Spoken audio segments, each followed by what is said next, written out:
Bismillahirrahmanirrahim. Assalamualaikum warahmatullahi wabarakatuh. Perkenalkan, nama saya Arya Dewa Julian Pirana dari Fakultas Keguruan dan Ilmu Pendidikan, Program Studi Pendidikan Pancasila dan Kewarganegaraan. Di sini saya akan mempresentasikan hasil makalah saya mata kuliah Pendidikan Pancasila dengan judul Pancasila sebagai Paradigma Kehidupan dalam Berbangsa dan Bernegara dengan dosen pengampu Pak Sedi Mutakin MPD. Langsung saja masuk ke materi bab 1 pendahuluan, latar belakang. Pancasila sebagai dasar filsafat negara Republik Indonesia. Ada beberapa hal yang perlu masa zaman dahulu terkait sejarah Indonesia sebelum proses setelah perumusan Pancasila sebagai dasar negara. Hal ini berkaitan dengan perjuangan kerajaan dalam mempertahankan eksistensi bangsa Indonesia. Pancasila juga merupakan sebagai dasar negara bangsa Indonesia, sehingga sampai sekarang telah mengalami perjalanan waktu yang tidak sebentar. Dalam rentang waktu tersebut, banyak hal atau peristiwa yang terjadi menemani perjalanan Pancasila sehingga berdiri Pancasila seperti sekarang di depan semua bangsa Indonesia. Kebanyakan daripada para pihak yang memperbincangkan masalah Pancasila adalah mengenai awal dicetusnya Pancasila tentang sila pertama. Memang dari sejarah awal perkembangan bangsa Indonesia dapat kita lihat bahwa komponen masyarakat yang terbentuk dari dua kelompok besar, yaitu kelompok Akmais dalam hal ini didominasi oleh kelompok agama Islam, dan yang kedua adalah kelompok nasionalis. Kedua kelompok tersebut berperan besar dalam pembuatan rancangan dasar negara kita tercinta ini. Adapun rumusan masalah: 1. Apa pengertian dari paradigma? 2. Bagaimana Pancasila sebagai paradigma pembangunan? 3. Apa saja macam-macam dari aktualisasi Pancasila? Tujuan penulisan: mengetahui pengertian dari paradigma, mengetahui Pancasila sebagai paradigma pembangunan, dan mengetahui macam-macam dari aktualisasi Pancasila. Bab 2 pembahasan. Pertama, pengertian paradigma. Istilah paradigma pada awalnya berkembang dalam dunia ilmu pengetahuan, terutama dalam kaitannya dengan filsafat ilmu pengetahuan. Secara terminologis, tokoh yang mengembangkan istilah tersebut dalam dunia ilmu pengetahuan adalah Thomas S. Kuhn. Dalam bukunya yang berjudul The Structure of Scientific Revolution, paradigma juga merupakan suatu asumsi-asumsi dasar dan asumsi-asumsi teoritis yang umum, merupakan suatu sumber nilai-nilai. Arti paradigma ditinjau dari asal-usul dari beberapa bahasa, diantaranya menurut bahasa Inggris, paradigma berarti keadaan lingkungan. Sedangkan menurut bahasa Yunani, paradigma yakni para, yang berarti di samping, di sebelah, dan dikenal. Kemudian menurut kamus psikologi, paradigma diartikan sebagai satu model atau pola mendemonstrasikan semua fungsi yang memungkinkan dari apa yang tersaji. B. Pancasila sebagai paradigma pembangunan. Pertama, Pancasila sebagai paradigma di bidang politik. Yang dimaksud Pancasila sebagai paradigma pembangunan politik adalah meletakkan nilai-nilai yang terkandung dalam Pancasila sebagai sumber nilai politik. Sumber nilai politik harus mengacu pada nilai-nilai Pancasila, terutama sila keempat, di mana semua praktik-praktik politik harus berkembang atas asas kerakyatan. Hal ini dikarenakan warga negara merupakan pelaku politik, sehingga masyarakat harus mampu menempatkan kekuasaan tertingginya sebagai warga negara Indonesia yang menganut sistem politik demokrasi, di mana kekuasaannya dari rakyat, oleh rakyat, dan untuk rakyat. Kedua, Pancasila sebagai paradigma di bidang hukum. Salah satu tujuan bernegara di Indonesia adalah melindungi segenap bangsa Indonesia dan seluruh tumpah darah Indonesia. Hal ini mengandung makna bahwa tugas dan tanggung jawab tidak hanya oleh penyelenggara negara, tetapi juga rakyat Indonesia sebagai keseluruhan.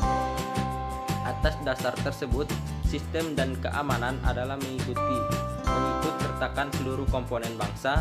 Sistem pembangunan pertahanan dan keamanan Indonesia disebut sistem keamanan rakyat semesta. Menurut ketetapan MPRS nomor 20 MPRS _1966, Pancasila merupakan sumber dari segala sumber hukum. Dengan demikian, semua peraturan perundang-undangan di Indonesia harus tidak boleh bertentangan dengan Pancasila sebagai dasar negara. Ketiga, Pancasila sebagai paradigma dalam pembangunan ekonomi.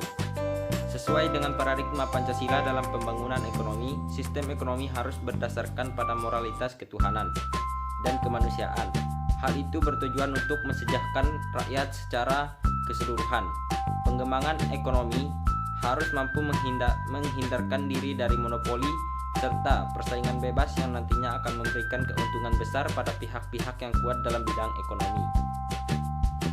Sedangkan pengusaha-pengusaha kecil akan dirugikan dengan adanya sistem persaingan bebas dalam perekonomian.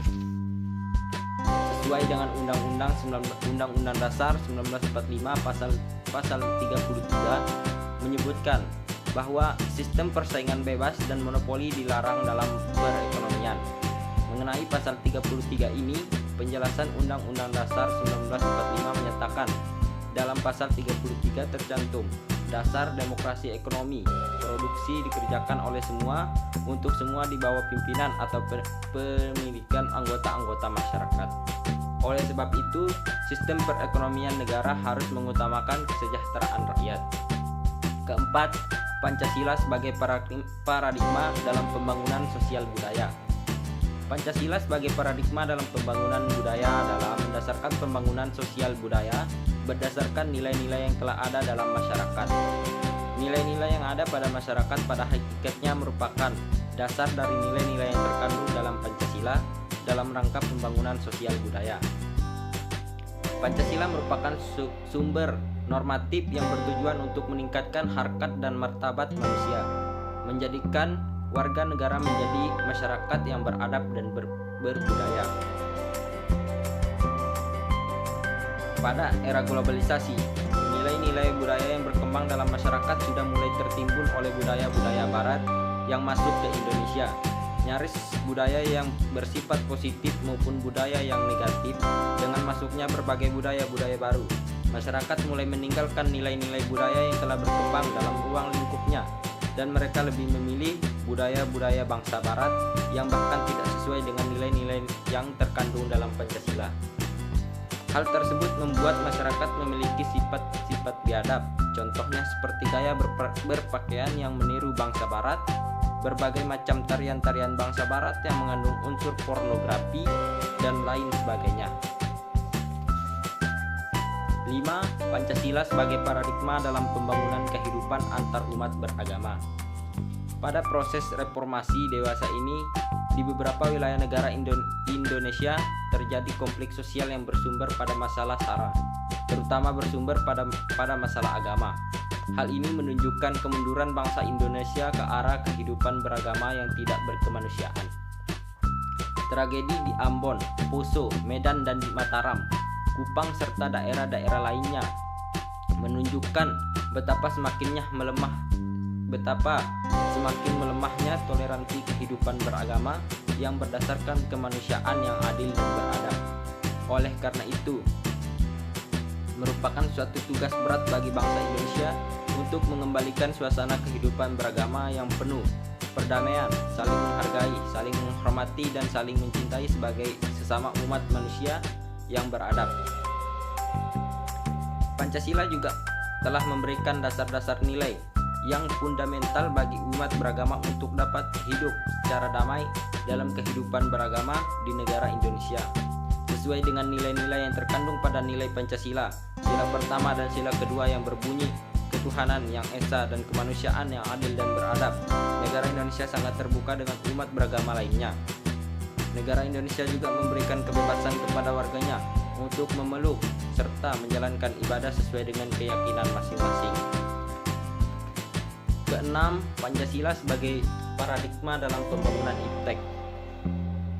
Ilmu pengetahuan dan teknologi atau sering kita kenal dengan iptek adalah hasil dari upaya manusia yang meliputi aspek akal, rasa, dan kehendak dalam meningkatkan kesejahteraan dan martabat manusia. Pancasila memberikan dasar nilai bagi pengembangan iptek sebagai hasil kebudayaan manusia, yaitu harus didasarkan pada moral ketuhanan dan kemanusiaan yang adil dan beradab. Kemudian ada beberapa makna dalam Pancasila dalam pembangunan iptek, yaitu sila ketuhanan yang Maha Esa memberikan arti bahwa iptek tidak hanya memikirkan apa yang ditemukan, dibuktikan dan diciptakan, namun juga dipertimbangkan maksud-maksudnya dan akibatnya, apakah merugikan manusia dan alam sekitar. Sila kemanusiaan yang adil dan beradab memberikan dasar moralitas bahwa dalam pengembangan iptek haruslah bersikap beradab. Pengembangan iptek yang merugikan tidak akan mewujudkan tujuan sebenarnya iptek, yaitu kesejahteraan. Sila Persatuan Indonesia memberikan arti bahwa pengembangan iptek hendaknya dapat menumbuhkan rasa nasionalisme sehingga pengembangan iptek dapat memunculkan persatuan.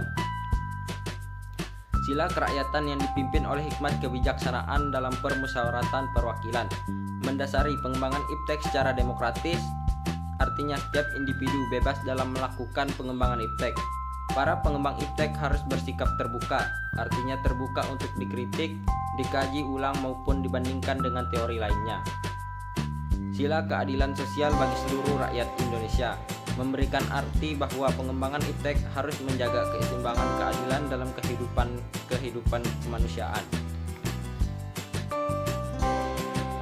C. Macam-macam dari aktualisasi Pancasila.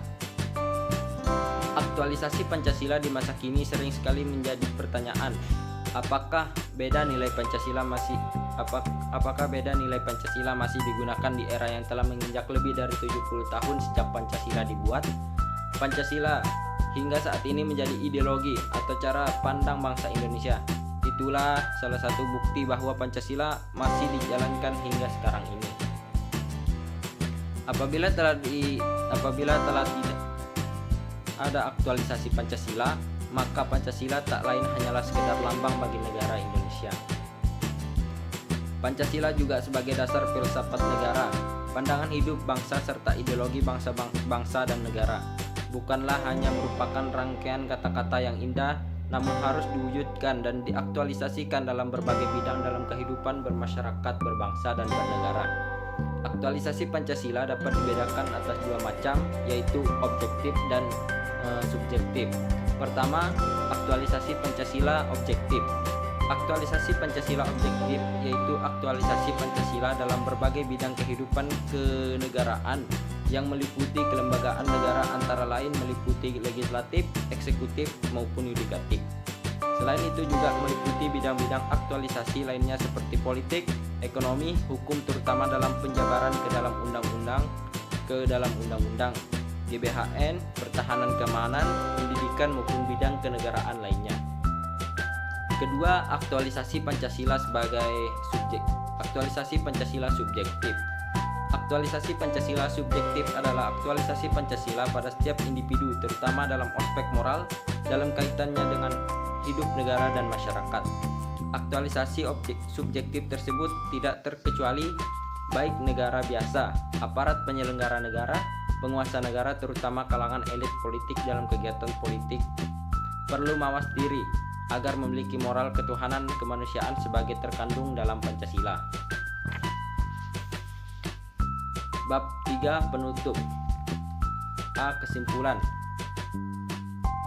Dari kesimpulan yang sudah saya paparkan, Pancasila sebagai dasar filsafat negara Republik Indonesia adalah beberapa hal yang perlu pada zaman dahulu terkait sejarah Indonesia sebelum, proses, dan setelah perumusan Pancasila sebagai dasar negara. Hal ini berkaitan dengan perjuangan kerajaan dalam mempertahankan eksistensi bangsa Indonesia. Dalam proses reformasi dewasa ini menilai Pancasila merupakan suatu pangkal tolak baik dalam bidang politik, sosial, ekonomi, hukum, serta kebijakan internasional.